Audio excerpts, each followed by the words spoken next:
ಕಾರ್ಯಕ್ರಮಕ್ಕೆ ಪತಂಜಲಿ ಯೋಗಪೀಠ ಹರಿದ್ವಾರದಿಂದ ಈ ಸಂಸ್ಥೆಯ ಮುಖ್ಯ ಕೇಂದ್ರೀಯ ಪ್ರಭಾರಿ ಪೂಜ್ಯ ಸ್ವಾಮಿ ಪರಮಾರ್ಥ ದೇವ್ ಗುರೂಜಿಯವರು ಆಗಮಿಸ್ತಾ ಇದ್ದಾರೆ.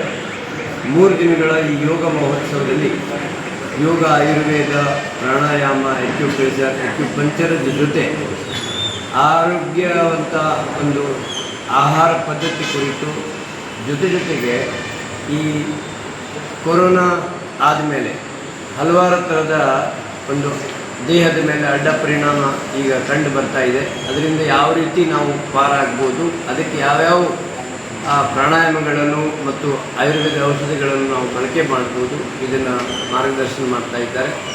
ಹೊಸಪೇಟೆ ನಗರ ಮತ್ತು ಸುತ್ತಮುತ್ತ ಗ್ರಾಮೀಣ ಭಾಗದ ಎಲ್ಲ ನಾಗರಿಕರು ಈ ಒಂದು ವಿಶೇಷ ಯೋಗ ಮಹೋತ್ಸವದ ಸದುಪಯೋಗ ಪಡೆದುಕೊಳ್ಬೇಕು ಅಂತ ಹೇಳಿ ಈ ಮೂಲಕ ಆತ್ಮೀಯ ಆಮಂತ್ರಣ ನೀಡ್ತಾ ಇದ್ದೀನಿ. ಭವರ್ಲಾಲ್ ಯೋಗಪೀಠದ ದಕ್ಷಿಣ ಭಾರತದ ವರಿಷ್ಠ ಪ್ರಭಾರಿ. ಹೋಟೆಲ್ ಮಲ್ಲಿಗೆ ಆವರಣ, ಮೇ 1, 2, 3 ಬೆಳಗ್ಗೆ 5:30ರಿಂದ 7:30ರವರೆಗೆ.